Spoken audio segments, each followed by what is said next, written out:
Boa noite, irmãos, aos poucos que estão aqui, e a você que está em casa acompanhando a transmissão, e aqueles que irão assistir também esse vídeo. Deus abençoe todos nós, e nós estamos nesta noite, mais uma vez, celebrando a obra redentora do nosso Senhor Jesus Cristo, celebrando a morte, a ressurreição do Senhor, é motivo de alegria para todos nós. Eu convido você aí a abrir a sua Bíblia na primeira carta de Paulo aos Coríntios. Nós vamos falar esta noite, como nós havíamos até falado para os irmãos lá no grupo, nós vamos falar do Cristo que vive, mas nós vamos falar especificamente sobre os resultados da ressurreição de Cristo. 1 Coríntios, capítulo 15. 1 Coríntios, capítulo 15. Eu vou ler, você acompanha a leitura do 12 ao 19. 1 Coríntios 15, do 12 ao 19, nós vamos falar sobre os resultados da ressurreição de Cristo. Diz assim a palavra do nosso Deus: Ora, se é corrente pregar-se que Cristo ressuscitou dentre os mortos, como pois afirmam alguns dentre vós que não há ressurreição de mortos? E se não há ressurreição de mortos, então Cristo não ressuscitou. E se Cristo não ressuscitou, é vã a nossa pregação e vã a vossa fé. E somos tidos por falsas testemunhas de Deus, porque temos asseverado contra Deus que ele ressuscitou a Cristo, a qual ele não ressuscitou, se é certo que os mortos não ressuscitam. Porque se os mortos não ressuscitam, também Cristo não ressuscitou. E se Cristo não ressuscitou, é vã a vossa fé, e ainda permaneceis nos vossos pecados. E ainda mais, os que dormiram em Cristo pereceram. Se a nossa esperança em Cristo se limita apenas a esta vida, somos os mais infelizes de todos os homens. Senhor, pedimos tua graça agora sobre nós. Pedimos, Senhor, que tu sejas misericordioso, bondoso e fale ao nosso coração. Que a tua palavra, Senhor, venha nos edificar, venha nos transformar, venha nos fortalecer. Fala conosco, nós te pedimos em nome de Jesus. Amém. Meus irmãos, a ressurreição de Cristo é a base do cristianismo, mas sempre teve aquele que duvidasse dessa realidade, duvidasse que Cristo de fato ressuscitou. Alguns têm essa dificuldade e alguns declaram isso abertamente, outros não. Nessa passagem que nós acabamos de ler, nós observamos que em Corinto havia um problema, exatamente esse problema, que era a descrença na ressurreição, e especificamente na ressurreição corpórea de Cristo. Este grupo tinha dificuldade de crer que Cristo de fato e corporalmente ressuscitou. Será se nós cremos nessa realidade? Quais são os resultados da ressurreição do Senhor Jesus Cristo? Se nós cremos que o Senhor ressuscitou de fato, nossa vida é mudada. A gente observa isso na vida dos discípulos, que quando eles constataram que de fato Cristo havia ressuscitado, eles mudaram a sua postura, eles mudaram a sua fé e eles mudaram a sua vida. Contextualizando aqui essa passagem, irmãos, a igreja de Corinto, poucos anos depois de ser fundada, ela estava passando por sérios problemas, divisões, erros ao celebrarem a ceia do Senhor, desordem no culto, problemas morais e problemas doutrinários, e dentre esses problemas estava esse que nós acabamos de falar, que era a falta de fé na ressurreição do Senhor Jesus Cristo. Como a gente viu aí o versículo 12, diz: alguns de vós. Então tinha um grupo, provavelmente formado por crentes gentios, que duvidavam, até acreditavam que a alma ia para Deus, mas eles acreditavam que o corpo seria aniquilado quando as pessoas morressem, o corpo seria destruído. Então Paulo escreve para mostrar para os irmãos, para deixar evidente essa certeza de que Cristo ressuscitou. E ele vai nos mostrar aqui que de fato Cristo ressuscitou. Se a gente for ver o versículo 20, que nós não lemos, o versículo 20, Paulo diz: mas de fato Cristo ressuscitou dentre os mortos. E eu quero mostrar aqui para os irmãos, de uma forma bem objetiva, os resultados da ressurreição de Cristo para a vida da igreja. O primeiro resultado é que a pregação e a fé cristãs são verdadeiras. Versículo 14, olha o que Paulo diz: que se Cristo não ressuscitou, é vã a nossa pregação e vã a nossa fé. Esse "se", meus irmãos, não é uma dúvida do apóstolo Paulo, é um recurso que ele está utilizando para levar as pessoas à reflexão e levar a uma conclusão.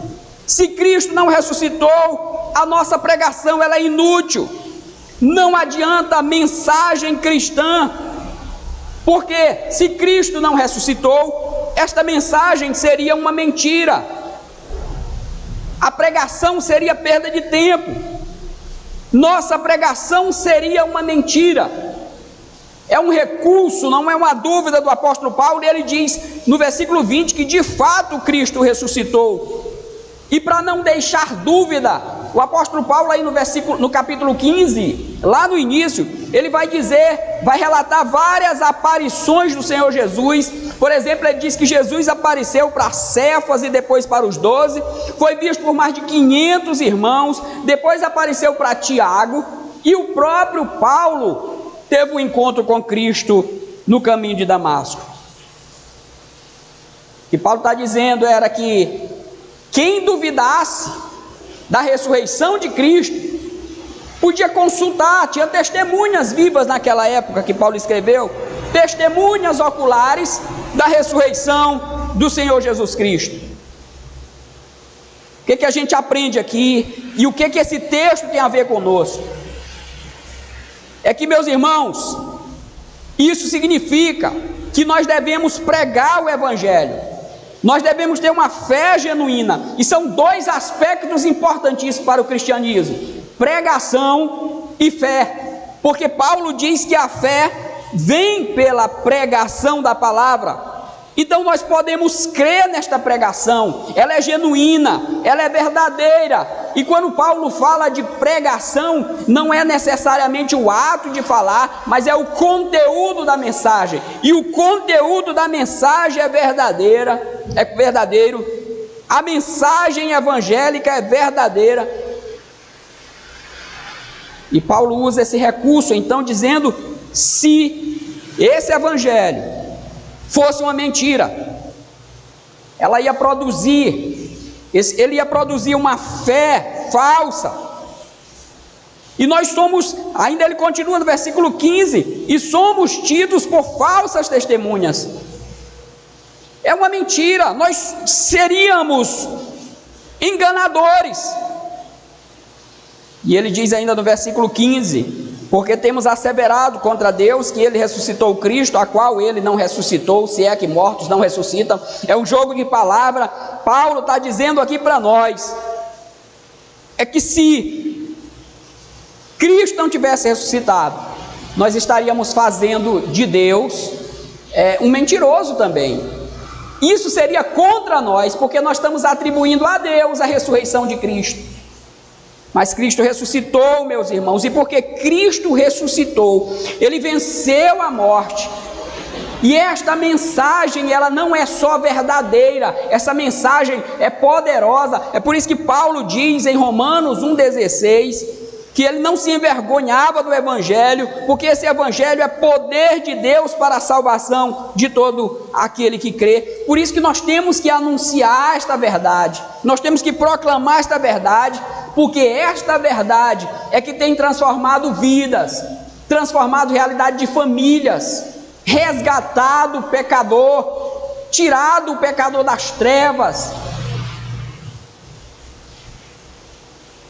Então, primeiro resultado aqui que o apóstolo Paulo fala da ressurreição de Cristo é que a nossa pregação e a nossa fé são genuínas, são autênticas, são verdadeiras. E o segundo resultado que o apóstolo Paulo nos mostra aqui da ressurreição do Senhor Jesus Cristo é a garantia que os nossos pecados são perdoados. Versículo 17, lá na parte B, todo o versículo 17 diz assim: e se Cristo não ressuscitou, é vã a vossa fé, e ainda permaneceis nos vossos pecados. Se Cristo não tivesse ressuscitado, nós ainda estávamos perdidos, condenados, debaixo da condenação. Ora, meus irmãos, se Cristo não ressuscitou, ele ainda está morto, e se ele está morto, ele não pode justificar o crente, e por isso ele está perdido dos seus pecados. A justificação do Senhor Jesus Cristo é justamente que testifica, ou a ressurreição do Senhor Jesus Cristo é justamente o que testifica a nossa justificação, é a garantia de que nós somos salvos. Ou seja, a morte de Cristo, a morte substitutiva de Cristo e a sua ressurreição é a garantia que nós fomos libertos do pecado. É o que o apóstolo Paulo fala em Romanos capítulo 4, versículo 25. Paulo diz assim, falando de Cristo: o qual foi entregue por causa das nossas transgressões e ressuscitou por causa da nossa justificação. Então, a ressurreição de Cristo é a evidência de que o sacrifício de Cristo foi aceito por Deus. Como disse um certo autor, a ressurreição de Cristo é o amém de quando Cristo disse estar consumado, estar pago, para testificar que a obra de Cristo foi redentora, que ele morreu no meu lugar, que ele morreu no seu lugar. A prova que testifica isso, que Cristo, que Deus aceitou o sacrifício de Cristo em favor do pecado dos eleitos, em favor do pecado da sua igreja, é o fato de Cristo ter ressuscitado. Porque um Cristo morto, ele não podia justificar ninguém. De fato, Cristo ressuscitou. E porque ele ressuscitou, nós temos a garantia de que os nossos pecados são perdoados. Nós fomos perdoados. Ele nos deu uma nova vida. Nós fomos justificados neles. Então, quando você refletir sobre o sacrifício de Cristo, entenda isso também,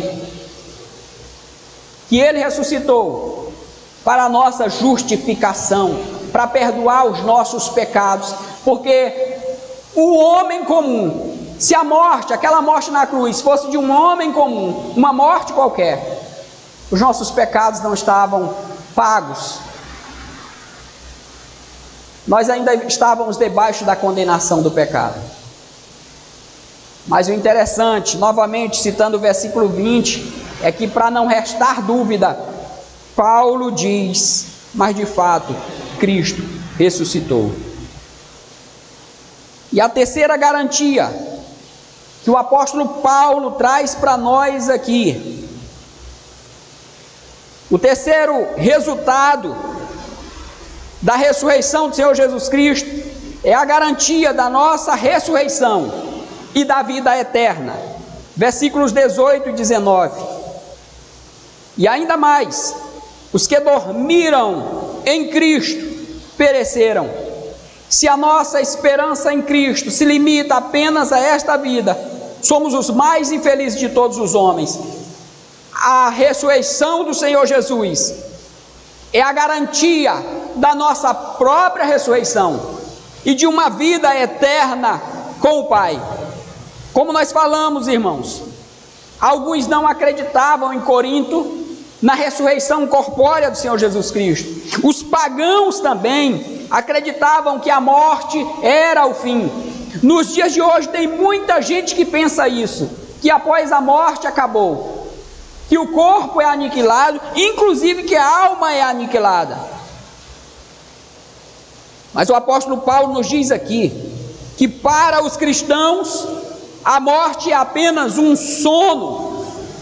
O versículo 18 ele diz: os que dormiram em Cristo pereceram. Esse dormiram aqui que o apóstolo Paulo se refere, no Novo Testamento não diz que é um sono da alma, mas é apenas o sono do corpo, que um dia será ressuscitado. E os cristãos aqui precisavam entender isso. Ele está se referindo àquelas pessoas que criam em Cristo, assim como nós, e que cremos numa vida após esta, uma vida de paz e de conforto, uma vida de adoração eterna a Deus. E Paulo diz: irmãos, se Cristo não ressuscitou, aqueles que morreram crendo em Cristo, crendo que iriam para a eternidade, eles estão perdidos, porque a ressurreição de Cristo é a garantia da nossa própria ressurreição. E se os mortos não ressuscitam, então Cristo não ressuscitou. E se Cristo não ressuscitou, os que dormiram em Cristo pereceram. Então negar a ressurreição de Cristo é negar a esperança de uma vida infinitamente melhor do que esta. Infinitamente melhor do que essa. É por isso que no versículo 19, ele diz aí: se a nossa esperança em Cristo se limita apenas a esta vida, somos os mais infelizes de todos os homens. Olha o argumento do apóstolo Paulo, irmãos. Se Cristo não ressuscitou, não há esperança de uma vida eterna. Nós somos os mais infelizes dos homens. Nós somos pessoas enganadas.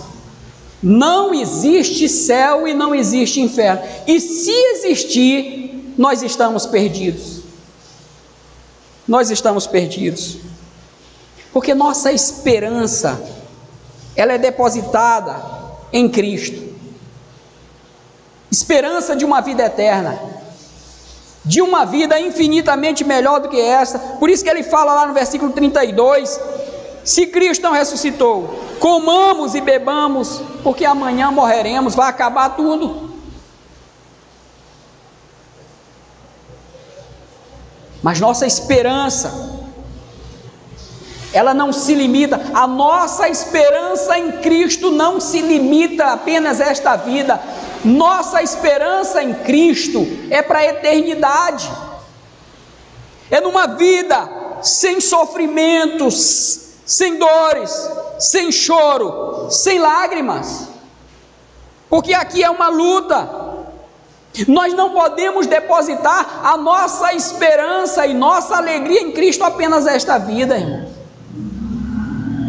É para a eternidade. E a garantia de que nós desfrutaremos dessas maravilhas com Deus é justamente a ressurreição do Senhor Jesus Cristo.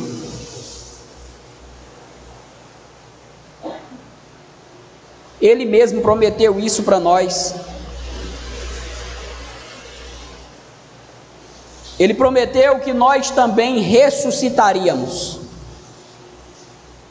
Lá na frente, ainda no capítulo 15, versículo 52, ele diz isso: num momento, num abrir e fechar dos olhos, a trombeta soará, os mortos ressuscitarão incorruptíveis, e nós seremos transformados.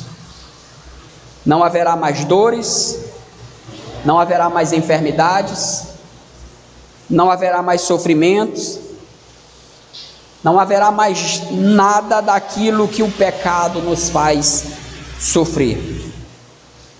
Seremos revestidos de glória e viveremos para sempre com o Senhor. De fato, Cristo ressuscitou. Onde é que está a tua esperança? No contexto que nós vivemos, em que tem tanta gente partindo, tanta gente perecendo, tanta gente morrendo, tantas famílias sofrendo, onde está a sua esperança? Será se você que está nos assistindo, será se você deposita a sua esperança e sua alegria apenas a esta vida? O cristão, ele deposita a sua alegria e esperança em Cristo, não só nesta vida, mas para toda a eternidade. Isso nos dá conforto. Por mais que a gente chore com a partida, por exemplo, de uma pessoa querida, essa esperança nos dá consolo e conforto, porque não se limita apenas a esta vida. De fato, Cristo ressuscitou, e a ressurreição de Cristo é a garantia da nossa ressurreição. Eu quero finalizar aqui trazendo duas aplicações para nós. A primeira aplicação, ou lição prática para nós, é que nós devemos pregar a palavra com autoridade. Pregue o Evangelho. O Evangelho é poder de Deus para a salvação daquele que crê. É o Evangelho que ao longo dos séculos tem tirado pecadores das trevas e levado para a luz. É o Evangelho que tem transformado vidas. É o Evangelho que tem restaurado famílias. É o Evangelho que tem resgatado o pecador do fundo da lama. E nós temos que crer que este Evangelho é poder de Deus. Ele transforma vidas, ele restaura famílias. Continue a pregar para aquela pessoa que tem ouvido e muitas vezes tem endurecido seu coração. Esse Evangelho tem poder de Deus para salvar. Então, igreja, pregue com autoridade o Evangelho. E a segunda lição é que nós devemos ter esperança de uma vida eterna, maravilhosa, com o Senhor na eternidade.